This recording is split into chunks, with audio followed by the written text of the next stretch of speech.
사랑하는 형제자매 여러분, 주님의 평화가 여러분과 함께하기를 빕니다. 오늘 우리는 믿음의 여정에서 가장 근본적인 질문 하나를 마주하려 합니다. 바로 우리는 무엇을 믿는가? 라는 질문입니다.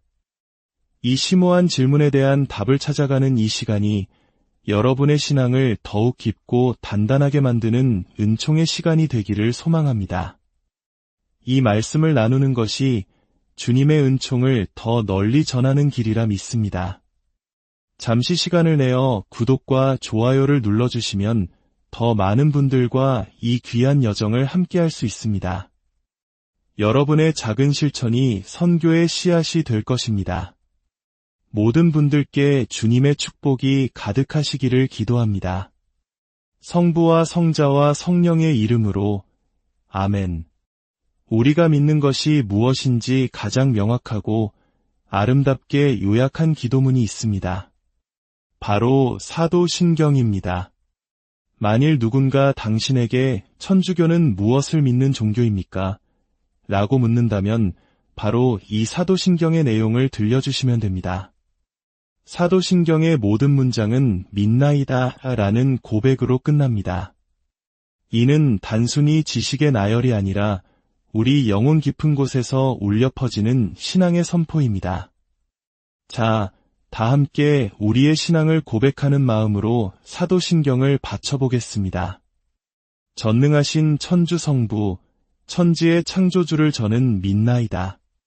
그 외아들 우리 주 예수 그리스도님, 성령으로 인하여 동정 마리아께 잉태되어 나시고 본시오 빌라도 통치 아래서 고난을 받으시고 십자가에 못 박혀 돌아가시고 묻히셨으며 저승에 가시어 사흔날에 죽은 이들 가운데서 부활하시고 하늘에 올라 전능하신 천주 성부 오른편에 앉으시며 그리로부터 산 이와 죽은 이를 심판하러 오시리라 믿나이다.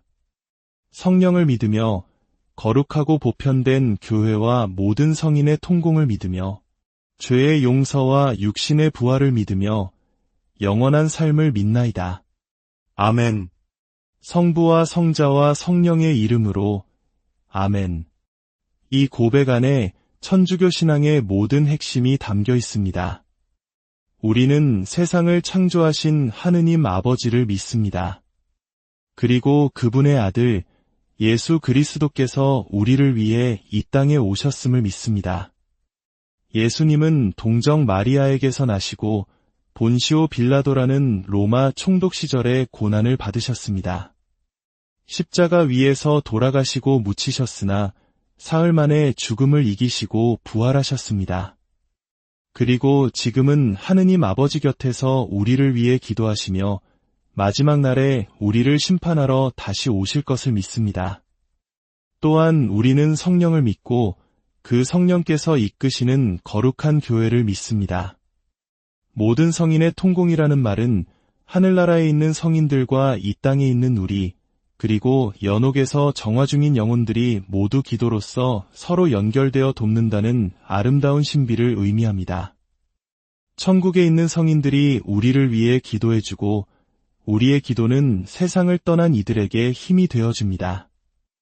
이처럼 우리는 하나의 거대한 영적 가족입니다. 이어서 우리는 죄의 용서와 육신의 부활, 그리고 영원한 삶을 믿습니다. 이것이 바로 우리가 믿고 희망하는 것들의 전부입니다. 그렇다면 위대한 믿음의 내용은 어디에서 비롯되었을까요? 바로 성경입니다. 오늘 우리는 이 성경에 대해 좀 더 깊이 알아보고자 합니다. 성경은 단순히 두꺼운 책 한 권이 아닙니다.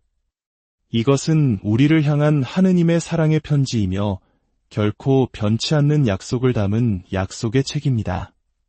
성경은 크게 두 부분으로 나뉩니다.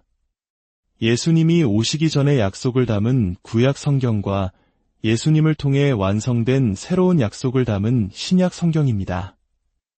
약속이라는 말에는 두 가지 중요한 특징이 있습니다. 첫째, 약속은 반드시 지켜져야 합니다. 하느님께서는 성경을 통해 우리에게 하신 약속을 단 한 번도 어기신 적이 없으며 앞으로도 영원히 지키실 것입니다. 둘째, 약속이 지켜지려면 약속을 한 양쪽 모두가 그 내용을 기억하고 실천해야 합니다. 만약 제가 여러분에게 세례받을 때까지 교리 수업에 한 번도 빠지지 않으면 1,000만 원을 드리겠습니다. 라고 약속했다고 상상해 보십시오. 여러분은 그 약속을 기억하고 술 약속이나 다른 약속들을 마다하고 매주 이 자리에 나올 것입니다. 왜냐하면 약속이 이루어지기를 바라기 때문입니다. 하느님의 약속도 마찬가지입니다. 성경에 기록된 하느님의 축복과 구원의 약속이 우리 삶에서 이루어지기 위해서는 우리 역시 그 말씀을 마음에 새기고 기억하며 삶 속에서 그 말씀을 따라 살려고 노력해야 합니다. 미사 때 들었던 말씀을 한 주 동안 기억하고 그 말씀대로 살려고 애쓰는 것. 이것이 바로 신앙생활의 본질입니다. 신앙생활이란 하느님의 약속이 내 삶 안에서 반드시 이루어질 것을 믿고 살아가는 삶입니다. 구약 성경은 이스라엘이라는 한 민족의 기나긴 역사를 통해 하느님께서 어떤 분이신지를 우리에게 보여줍니다.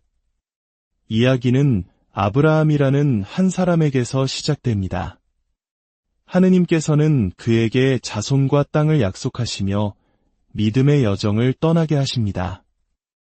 이 약속은 훗날 예수님을 통해 모든 인류에게 주어질 영원한 생명과 하느님 나라의 예표가 됩니다. 아브라함의 후손들은 이집트에서 노예 생활을 하는 고통을 겪지만 하느님께서는 모세라는 지도자를 통해 그들을 이끌어내십니다. 그리고 곧바로 약속의 땅으로 인도하시는 대신 40년 동안 광야에서 그들을 훈련시키십니다. 사진으로만 봐도 삭막한 그 광야는 물도, 음식도, 그늘도 없는 절망의 공간이었습니다. 인간의 힘으로는 아무것도 할 수 없는 곳. 그곳에서 이스라엘 백성은 오직 하느님의 말씀에 의지해야만 살아남을 수 있다는 것을 처절하게 배웁니다. 목이 마를 때 바위에서 물이 터져나오고 굶주릴 때 하늘에서 만나가 내리는 기적을 체험하며 하느님의 약속을 기억하고 지키는 것이 곧 생명임을 깨닫게 됩니다. 이 40년의 시간은 풍요로운 약속의 땅에 들어가서도 세속적인 것들에 마음을 빼앗기지 않고 오직 하느님만을 섬기는 법을 배우는 혹독하지만 꼭 필요한 신앙의 훈련 기간이었습니다. 하지만 안타깝게도 인간은 나약합니다. 약속의 땅에 정착하여 등 따시고 배부르게 되자 이스라엘 백성은 광야에서의 절박함을 잊고 하느님을 멀리하기 시작합니다.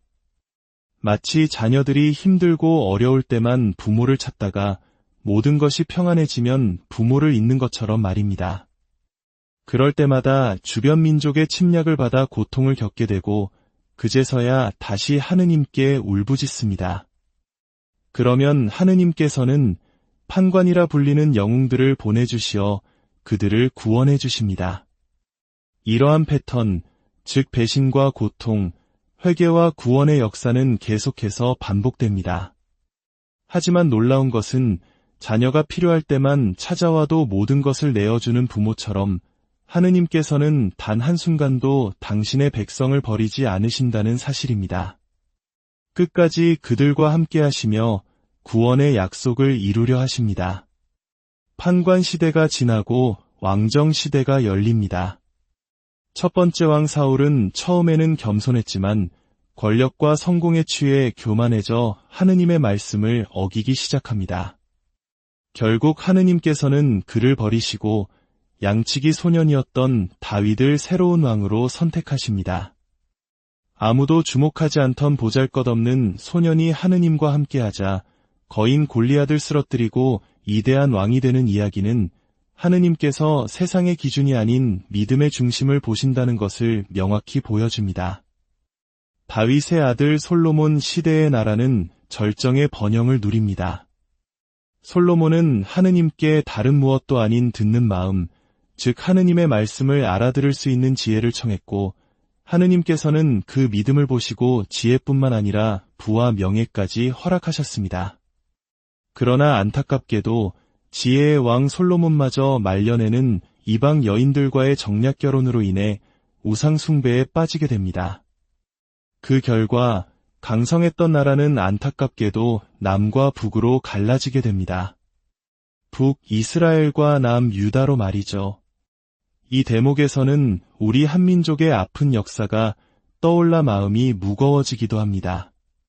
결국 분열된 두 나라는 차례로 이방 민족에게 멸망하고 백성들은 나라를 잃은 채 바빌론으로 끌려가는 유배의 고통을 겪게 됩니다.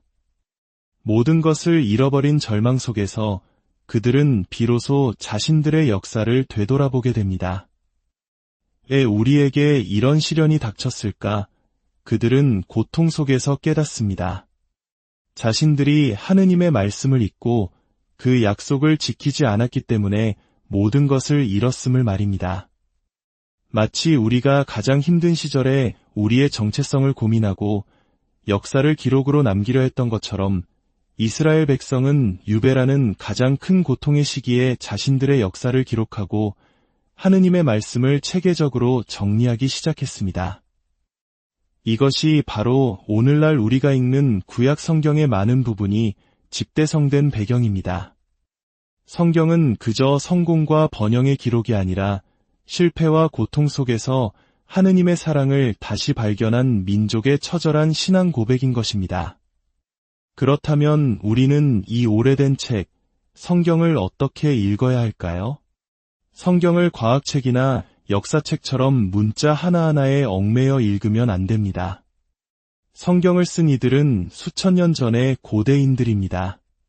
그들은 자신들이 체험한 하느님을 자신들의 언어와 문화, 그리고 이해의 한계 안에서 표현했습니다. 제가 만약 먼 타국에 유학을 가 있는 아들에게 편지를 쓴다고 상상해 보십시오.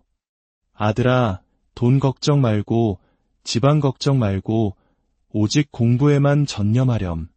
포기하지 말고 꼭 학업을 마치고 돌아오너라. 엄마가 늘 널 위해 기도하고 있단다. 아들이 이 편지를 받고 이제부터 돈 걱정은 전혀 안 해도 되겠구나라고 문자 그대로 해석하는 것이 핵심일까요? 아닙니다.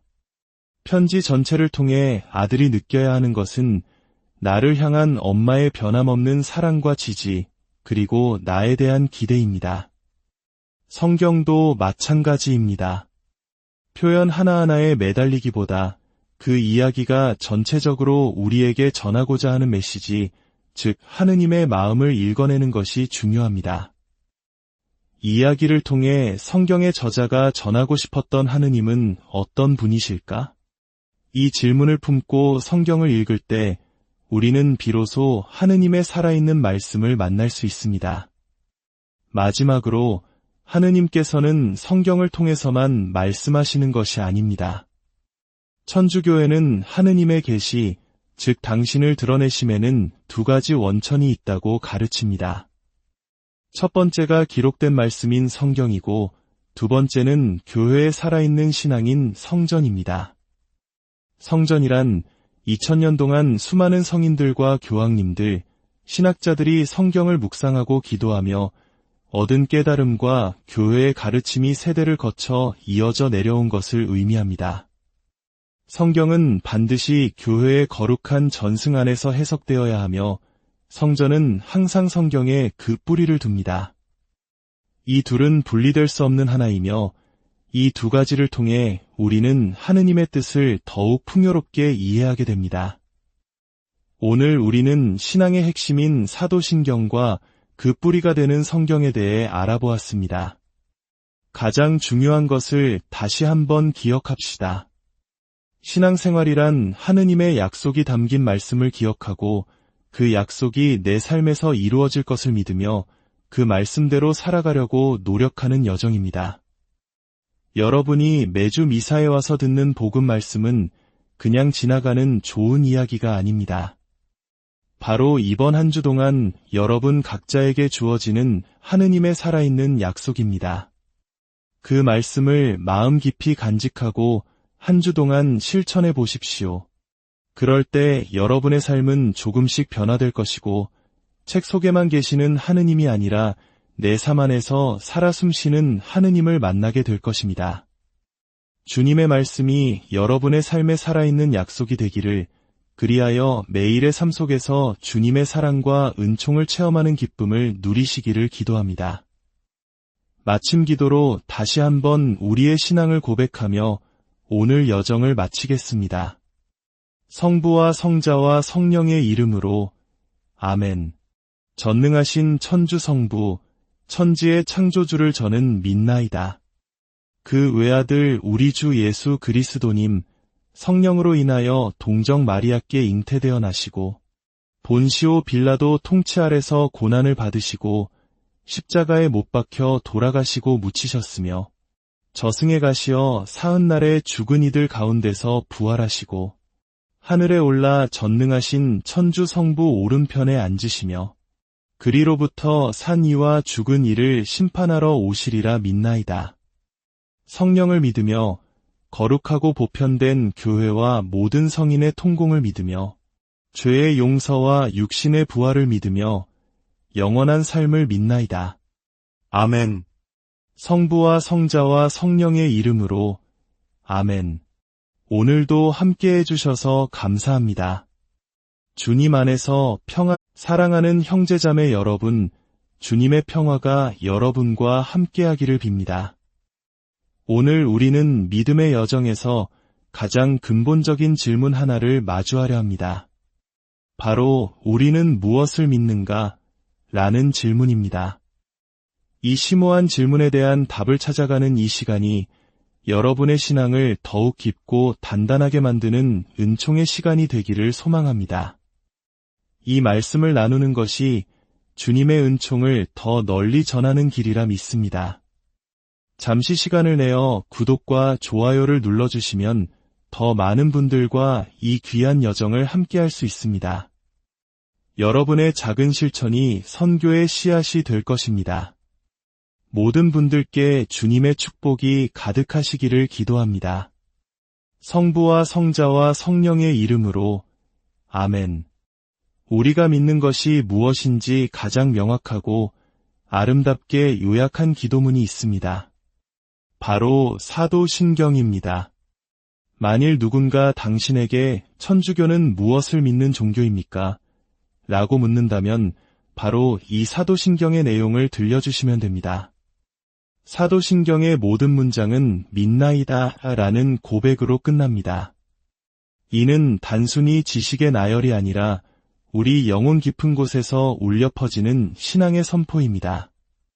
자, 다 함께 우리의 신앙을 고백하는 마음으로 사도신경을 바쳐보겠습니다. 전능하신 천주 성부, 천지의 창조주를 저는 믿나이다. 그 외아들 우리 주 예수 그리스도님, 성령으로 인하여 동정 마리아께 잉태되어 나시고 본시오 빌라도 통치 아래서 고난을 받으시고 십자가에 못 박혀 돌아가시고 묻히셨으며 저승에 가시어 사흔날에 죽은 이들 가운데서 부활하시고 하늘에 올라 전능하신 천주 성부 오른편에 앉으시며 그리로부터 산 이와 죽은 이를 심판하러 오시리라 믿나이다. 성령을 믿으며 거룩하고 보편된 교회와 모든 성인의 통공을 믿으며 죄의 용서와 육신의 부활을 믿으며 영원한 삶을 믿나이다. 아멘. 성부와 성자와 성령의 이름으로 아멘. 이 고백 안에 천주교 신앙의 모든 핵심이 담겨 있습니다. 우리는 세상을 창조하신 하느님 아버지를 믿습니다. 그리고 그분의 아들 예수 그리스도께서 우리를 위해 이 땅에 오셨음을 믿습니다.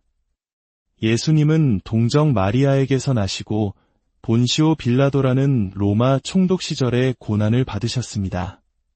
십자가 위에서 돌아가시고 묻히셨으나 사흘 만에 죽음을 이기시고 부활하셨습니다. 그리고 지금은 하느님 아버지 곁에서 우리를 위해 기도하시며 마지막 날에 우리를 심판하러 다시 오실 것을 믿습니다. 또한 우리는 성령을 믿고 그 성령께서 이끄시는 거룩한 교회를 믿습니다.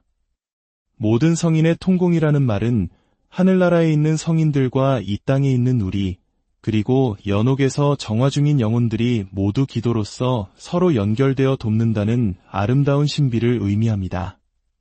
천국에 있는 성인들이 우리를 위해 기도해주고 우리의 기도는 세상을 떠난 이들에게 힘이 되어줍니다.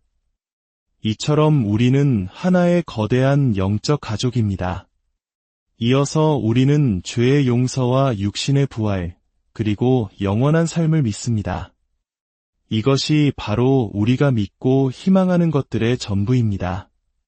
그렇다면 위대한 믿음의 내용은 어디에서 비롯되었을까요? 바로 성경입니다.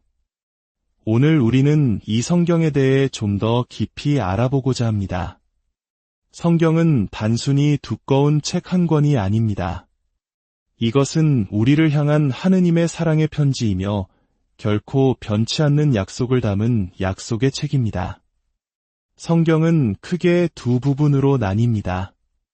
예수님이 오시기 전에 약속을 담은 구약 성경과 예수님을 통해 완성된 새로운 약속을 담은 신약 성경입니다. 약속이라는 말에는 두 가지 중요한 특징이 있습니다. 첫째, 약속은 반드시 지켜져야 합니다. 하느님께서는 성경을 통해 우리에게 하신 약속을 단 한 번도 어기신 적이 없으며 앞으로도 영원히 지키실 것입니다. 둘째, 약속이 지켜지려면 약속을 한 양쪽 모두가 그 내용을 기억하고 실천해야 합니다. 만약 제가 여러분에게 세례받을 때까지 교리 수업에 한 번도 빠지지 않으면 1,000만 원을 드리겠습니다. 라고 약속했다고 상상해 보십시오. 여러분은 그 약속을 기억하고 술 약속이나 다른 약속들을 마다하고 매주 이 자리에 나올 것입니다. 왜냐하면 약속이 이루어지기를 바라기 때문입니다. 하느님의 약속도 마찬가지입니다. 성경에 기록된 하느님의 축복과 구원의 약속이 우리 삶에서 이루어지기 위해서는 우리 역시 그 말씀을 마음에 새기고 기억하며 삶 속에서 그 말씀을 따라 살려고 노력해야 합니다. 미사 때 들었던 말씀을 한 주 동안 기억하고 그 말씀대로 살려고 애쓰는 것. 이것이 바로 신앙생활의 본질입니다. 신앙생활이란 하느님의 약속이 내 삶 안에서 반드시 이루어질 것을 믿고 살아가는 삶입니다. 구약 성경은 이스라엘이라는 한 민족의 기나긴 역사를 통해 하느님께서 어떤 분이신지를 우리에게 보여줍니다. 이야기는 아브라함이라는 한 사람에게서 시작됩니다. 하느님께서는 그에게 자손과 땅을 약속하시며 믿음의 여정을 떠나게 하십니다. 이 약속은 훗날 예수님을 통해 모든 인류에게 주어질 영원한 생명과 하느님 나라의 예표가 됩니다. 아브라함의 후손들은 이집트에서 노예 생활을 하는 고통을 겪지만 하느님께서는 모세라는 지도자를 통해 그들을 이끌어내십니다. 그리고 곧바로 약속의 땅으로 인도하시는 대신 40년 동안 광야에서 그들을 훈련시키십니다. 사진으로만 봐도 삭막한 그 광야는 물도 음식도 그늘도 없는 절망의 공간이었습니다. 인간의 힘으로는 아무것도 할 수 없는 곳. 그곳에서 이스라엘 백성은 오직 하느님의 말씀에 의지해야만 살아남을 수 있다는 것을 처절하게 배웁니다. 목이 마를 때 바위에서 물이 터져나오고 굶주릴 때 하늘에서 만나가 내리는 기적을 체험하며 하느님의 약속을 기억하고 지키는 것이 곧 생명임을 깨닫게 됩니다.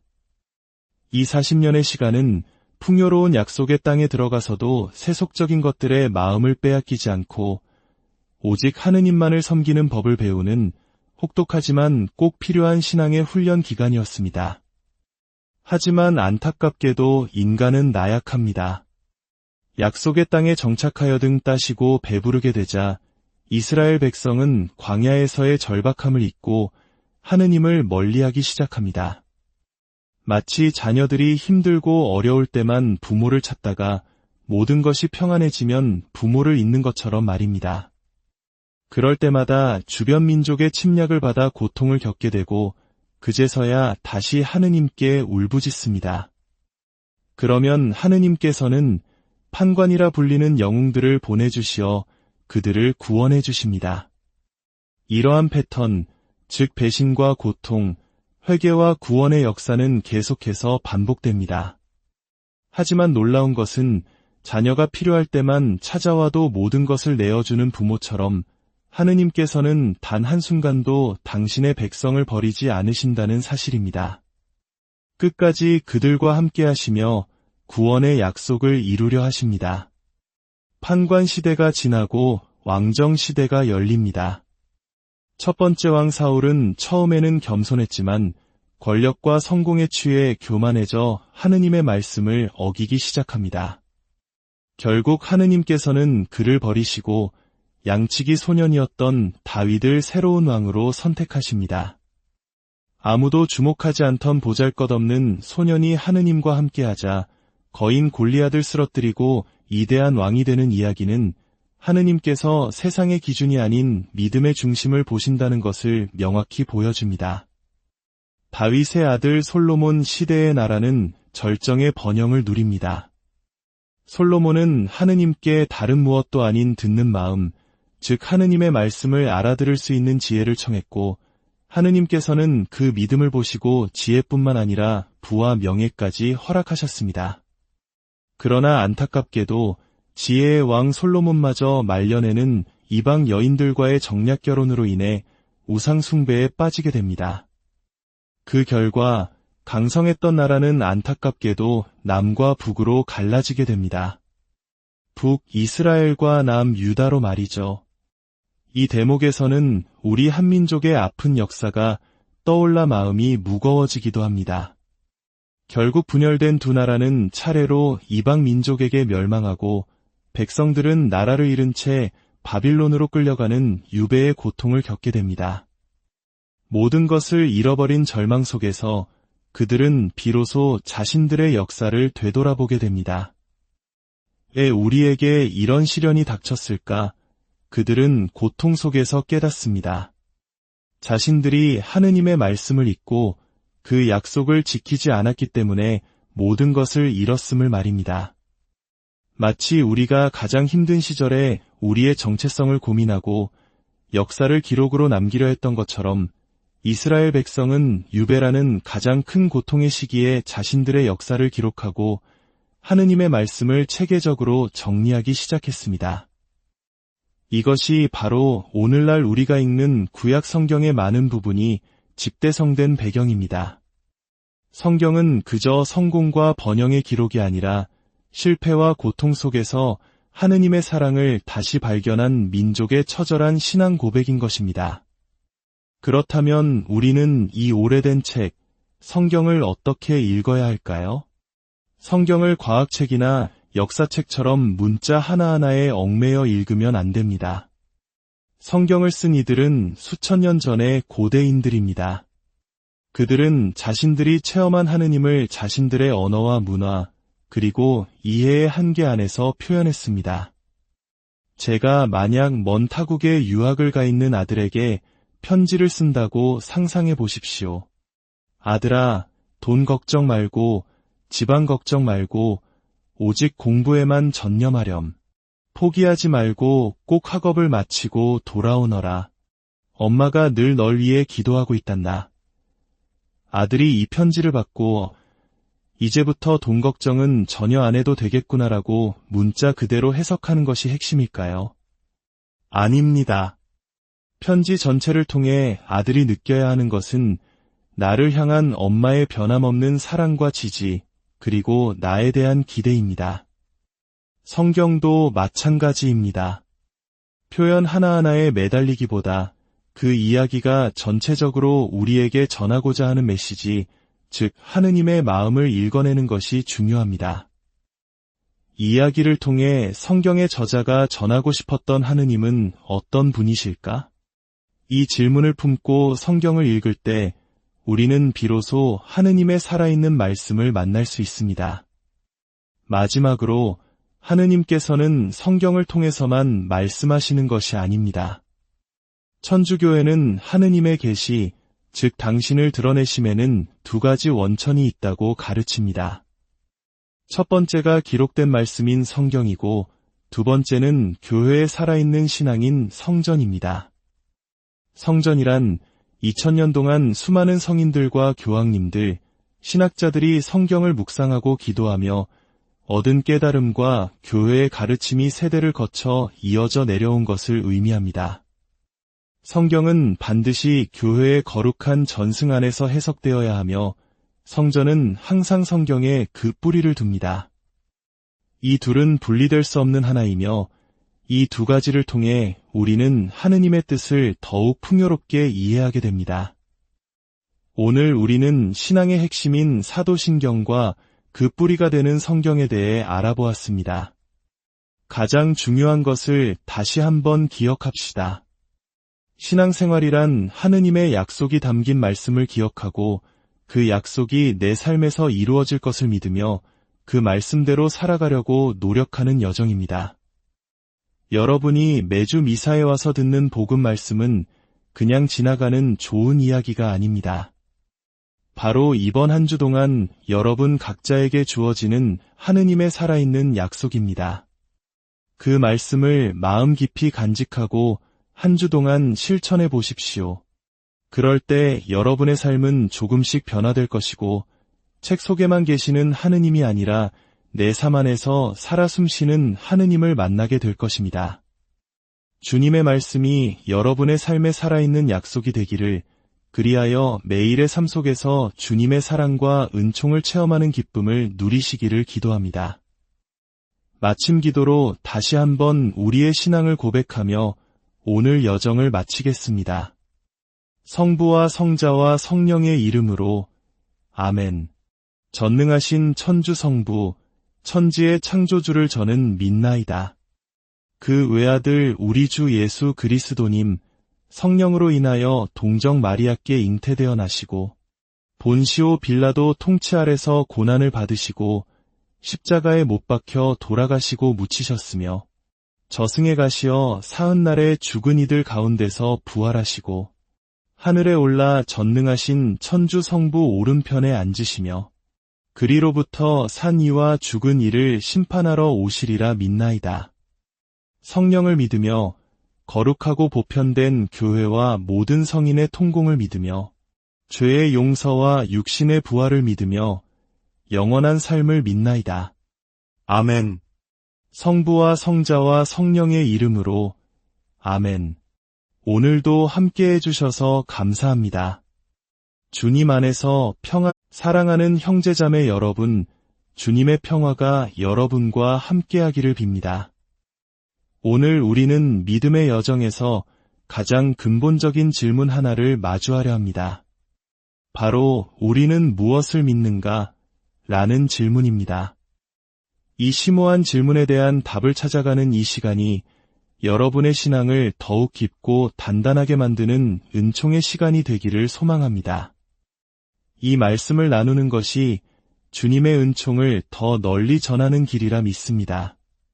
잠시 시간을 내어 구독과 좋아요를 눌러주시면 더 많은 분들과 이 귀한 여정을 함께할 수 있습니다. 여러분의 작은 실천이 선교의 씨앗이 될 것입니다. 모든 분들께 주님의 축복이 가득하시기를 기도합니다.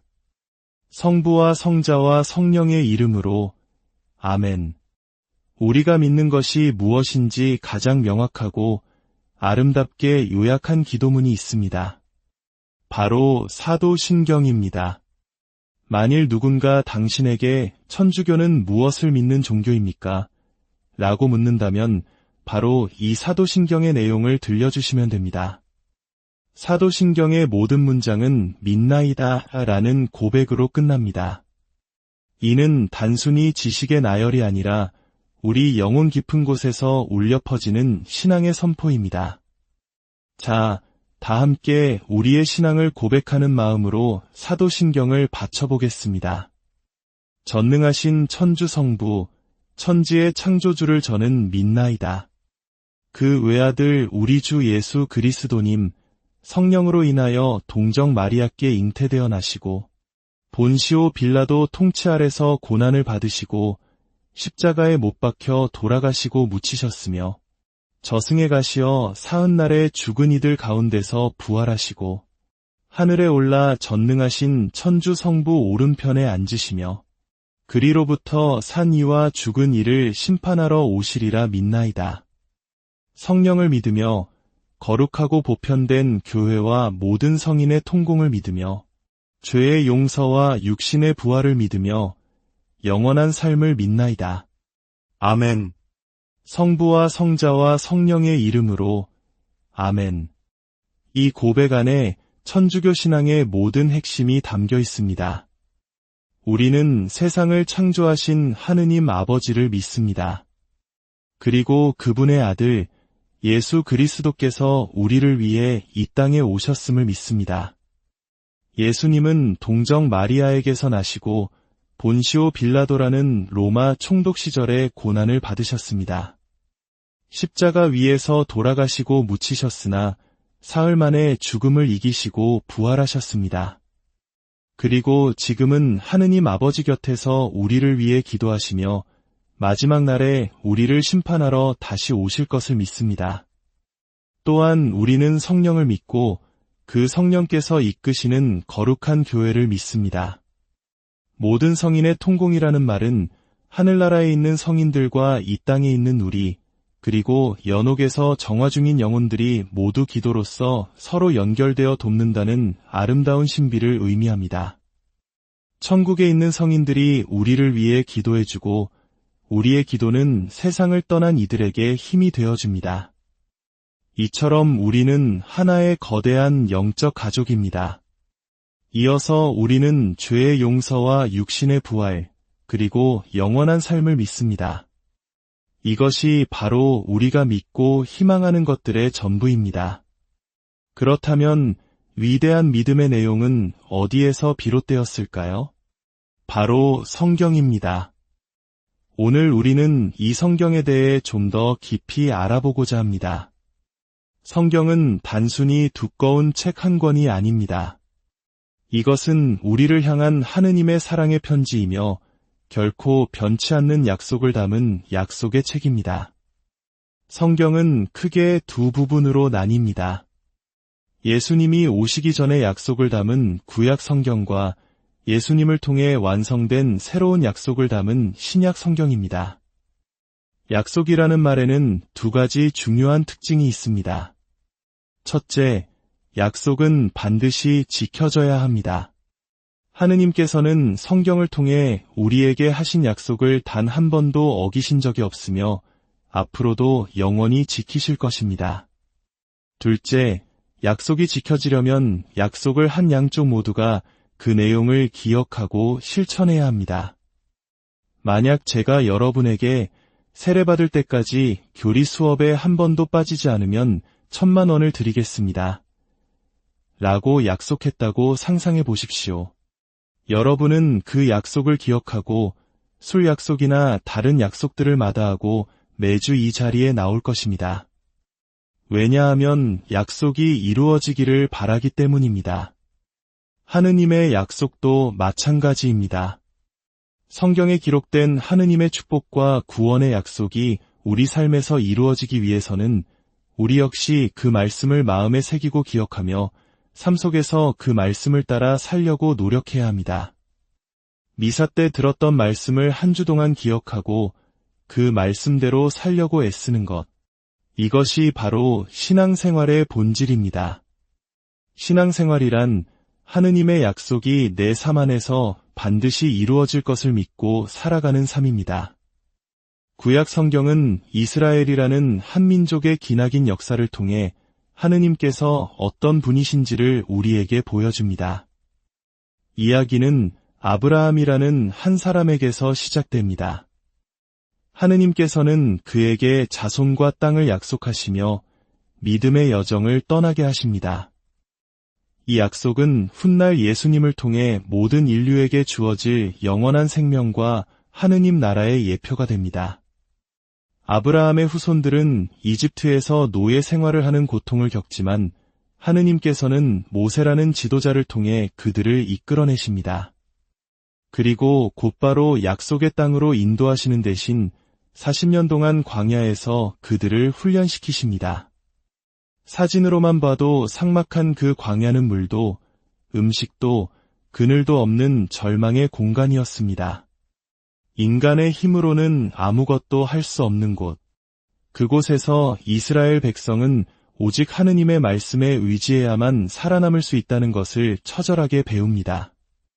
목이 마를 때 바위에서 물이 터져 나오고 굶주릴 때 하늘에서 만나가 내리는 기적을 체험하며 하느님의 약속을 기억하고 지키는 것이 곧 생명임을 깨닫게 됩니다. 이 40년의 시간은 풍요로운 약속의 땅에 들어가서도 세속적인 것들에 마음을 빼앗기지 않고 오직 하느님만을 섬기는 법을 배우는 혹독하지만 꼭 필요한 신앙의 훈련 기간이었습니다. 하지만 안타깝게도 인간은 나약합니다.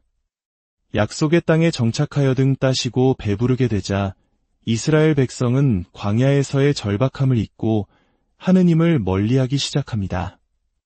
마치 자녀들이 힘들고 어려울 때만 부모를 찾다가 모든 것이 평안해지면 부모를 잊는 것처럼 말입니다. 그럴 때마다 주변 민족의 침략을 받아 고통을 겪게 되고 그제서야 다시 하느님께 울부짖습니다. 그러면 하느님께서는 판관이라 불리는 영웅들을 보내주시어 그들을 구원해 주십니다. 이러한 패턴, 즉 배신과 고통, 회개와 구원의 역사는 계속해서 반복됩니다.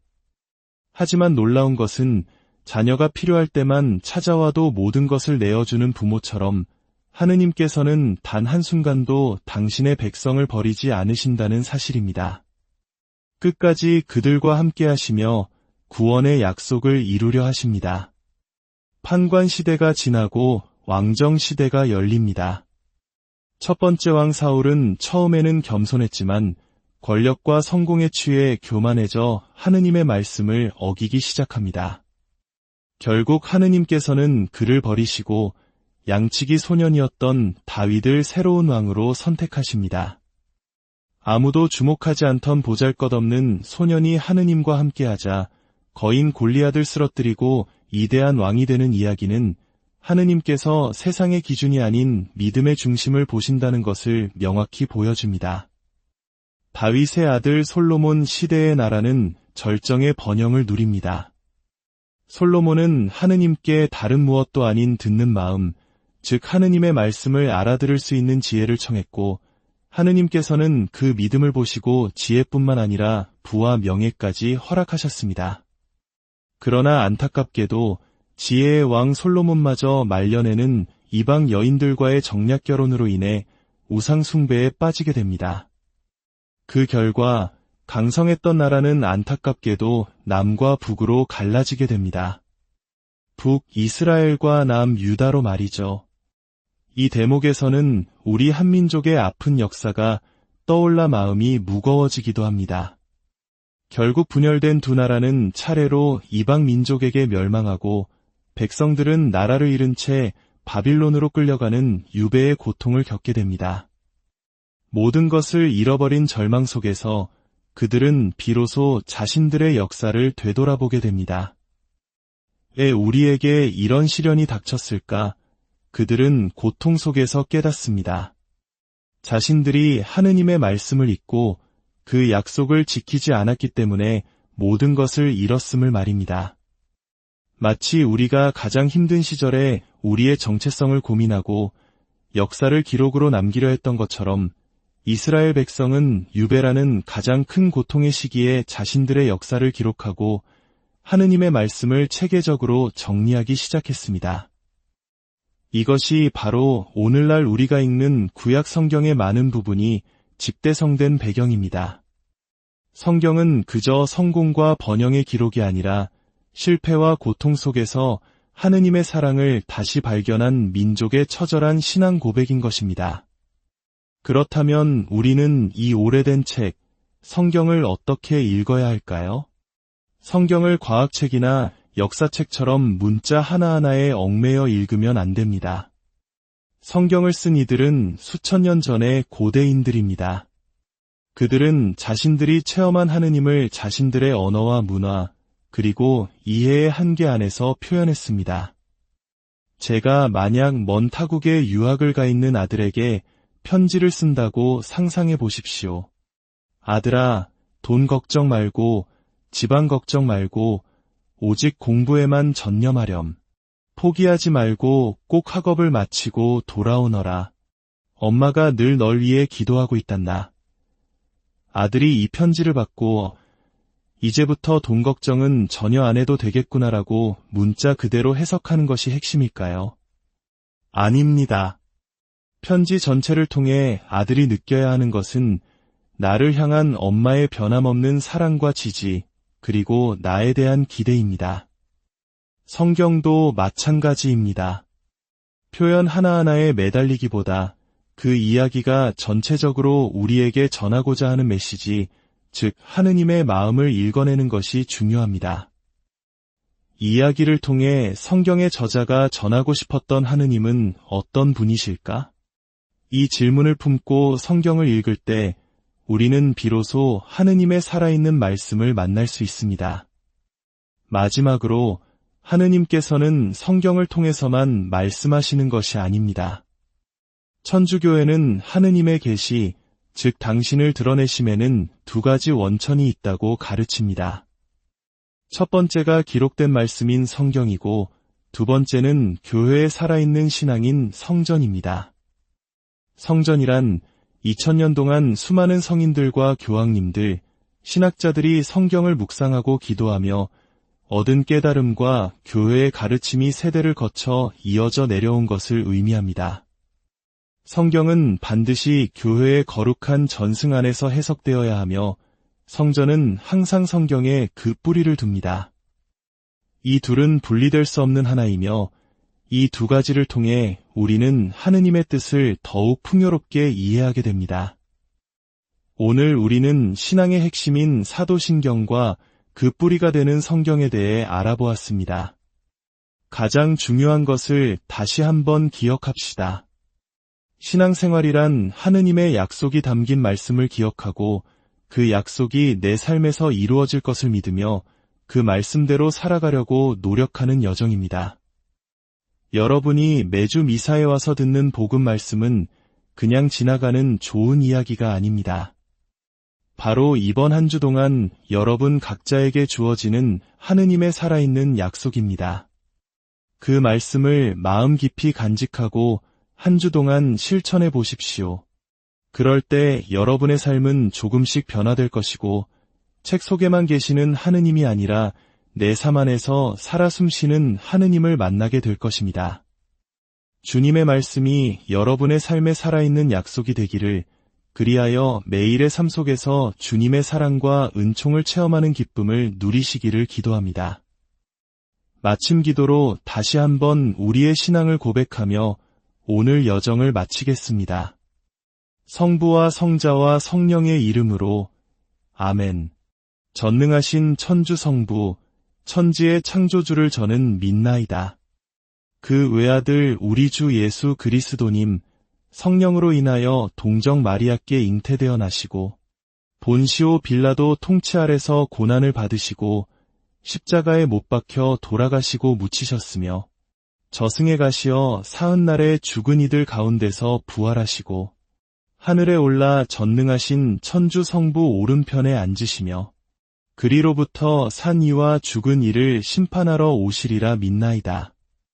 성령을 믿으며 거룩하고 보편된 교회와 모든 성인의 통공을 믿으며 죄의 용서와 육신의 부활을 믿으며 영원한 삶을 믿나이다. 아멘. 성부와 성자와 성령의 이름으로 아멘. 오늘도 함께해 주셔서 감사합니다. 주님 안에서 사랑하는 형제자매 여러분, 주님의 평화가 여러분과 함께하기를 빕니다. 오늘 우리는 믿음의 여정에서 가장 근본적인 질문 하나를 마주하려 합니다. 바로 우리는 무엇을 믿는가? 라는 질문입니다.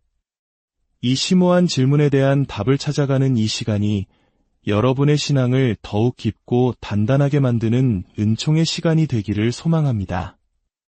이 말씀을 나누는 것이 주님의 은총을 더 널리 전하는 길이라 믿습니다. 잠시 시간을 내어 구독과 좋아요를 눌러주시면 더 많은 분들과 이 귀한 여정을 함께할 수 있습니다. 여러분의 작은 실천이 선교의 씨앗이 될 것입니다. 모든 분들께 주님의 축복이 가득하시기를 기도합니다. 성부와 성자와 성령의 이름으로 아멘. 우리가 믿는 것이 무엇인지 가장 명확하고 아름답게 요약한 기도문이 있습니다. 바로 사도신경입니다. 만일 누군가 당신에게 천주교는 무엇을 믿는 종교입니까? 라고 묻는다면 바로 이 사도신경의 내용을 들려주시면 됩니다. 사도신경의 모든 문장은 믿나이다 라는 고백으로 끝납니다. 이는 단순히 지식의 나열이 아니라 우리 영혼 깊은 곳에서 울려 퍼지는 신앙의 선포입니다. 자, 다 함께 우리의 신앙을 고백하는 마음으로 사도신경을 바쳐보겠습니다. 전능하신 천주성부, 천지의 창조주를 저는 믿나이다. 그 외아들 우리 주 예수 그리스도님, 성령으로 인하여 동정 마리아께 잉태되어 나시고 본시오 빌라도 통치 아래서 고난을 받으시고 십자가에 못 박혀 돌아가시고 묻히셨으며 저승에 가시어 사흔날에 죽은 이들 가운데서 부활하시고 하늘에 올라 전능하신 천주 성부 오른편에 앉으시며 그리로부터 산 이와 죽은 이를 심판하러 오시리라 믿나이다. 성령을 믿으며 거룩하고 보편된 교회와 모든 성인의 통공을 믿으며 죄의 용서와 육신의 부활을 믿으며 영원한 삶을 믿나이다. 아멘. 성부와 성자와 성령의 이름으로 아멘. 이 고백 안에 천주교 신앙의 모든 핵심이 담겨 있습니다. 우리는 세상을 창조하신 하느님 아버지를 믿습니다. 그리고 그분의 아들 예수 그리스도께서 우리를 위해 이 땅에 오셨음을 믿습니다. 예수님은 동정 마리아에게서 나시고 본시오 빌라도라는 로마 총독 시절에 고난을 받으셨습니다. 십자가 위에서 돌아가시고 묻히셨으나 사흘 만에 죽음을 이기시고 부활하셨습니다. 그리고 지금은 하느님 아버지 곁에서 우리를 위해 기도하시며 마지막 날에 우리를 심판하러 다시 오실 것을 믿습니다. 또한 우리는 성령을 믿고 그 성령께서 이끄시는 거룩한 교회를 믿습니다. 모든 성인의 통공이라는 말은 하늘나라에 있는 성인들과 이 땅에 있는 우리, 그리고 연옥에서 정화 중인 영혼들이 모두 기도로서 서로 연결되어 돕는다는 아름다운 신비를 의미합니다. 천국에 있는 성인들이 우리를 위해 기도해주고 우리의 기도는 세상을 떠난 이들에게 힘이 되어줍니다. 이처럼 우리는 하나의 거대한 영적 가족입니다. 이어서 우리는 죄의 용서와 육신의 부활, 그리고 영원한 삶을 믿습니다.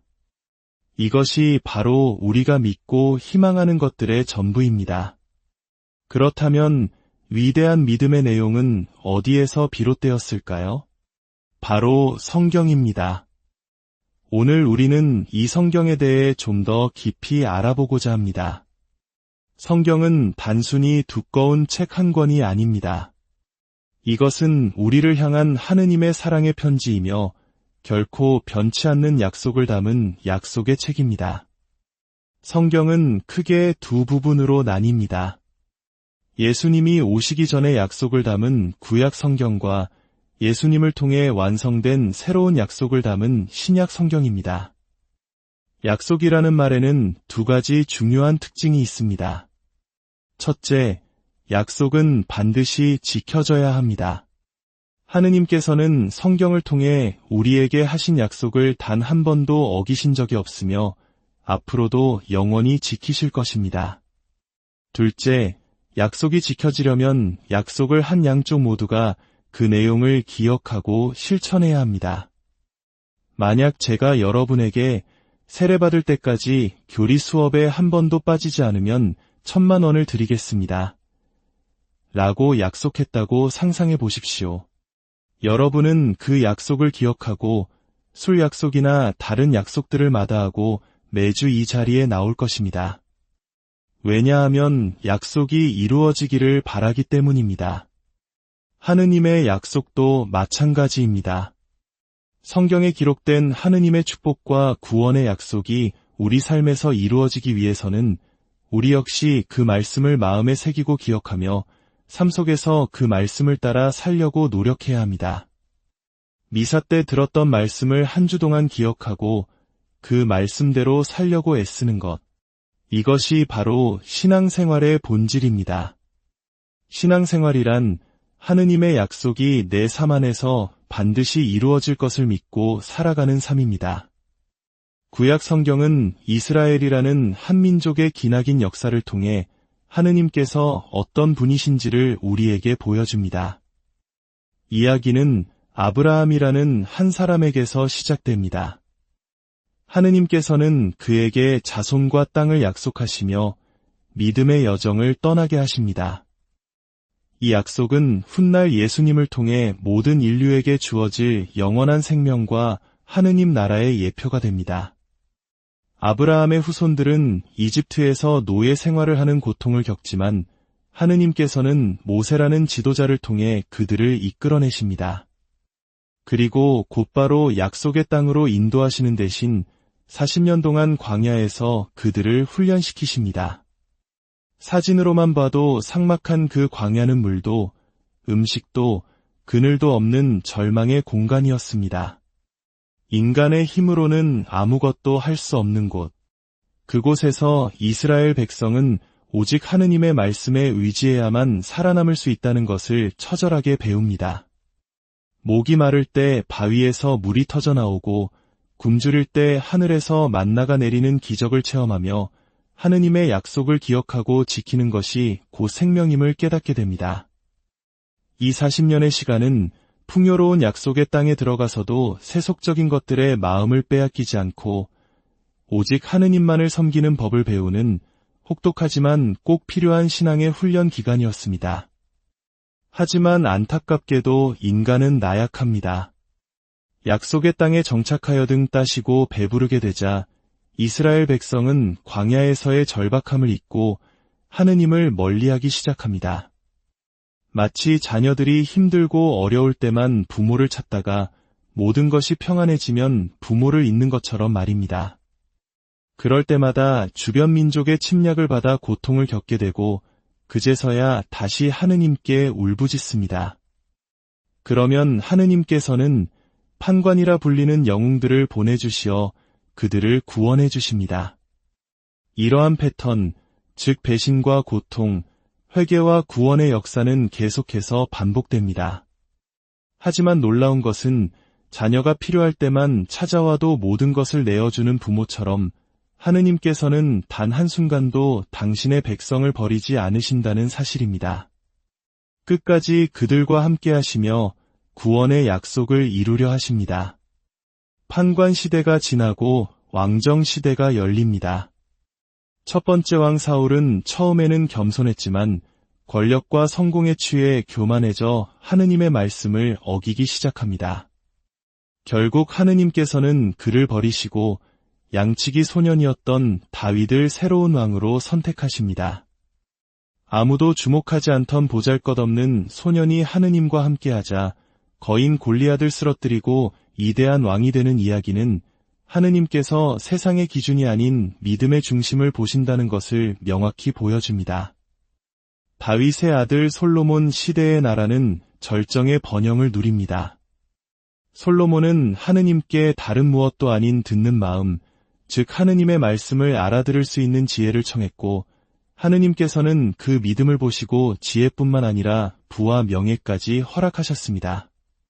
그러나 안타깝게도 지혜의 왕 솔로몬마저 말년에는 이방 여인들과의 정략 결혼으로 인해 우상 숭배에 빠지게 됩니다. 그 결과 강성했던 나라는 안타깝게도 남과 북으로 갈라지게 됩니다. 북 이스라엘과 남 유다로 말이죠. 이 대목에서는 우리 한민족의 아픈 역사가 떠올라 마음이 무거워지기도 합니다.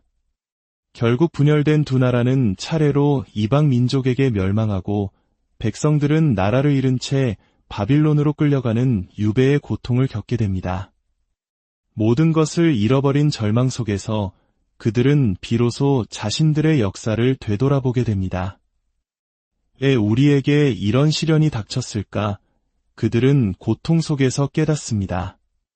자신들이 하느님의 말씀을 잊고 그 약속을 지키지 않았기 때문에 모든 것을 잃었음을 말입니다. 마치 우리가 가장 힘든 시절에 우리의 정체성을 고민하고 역사를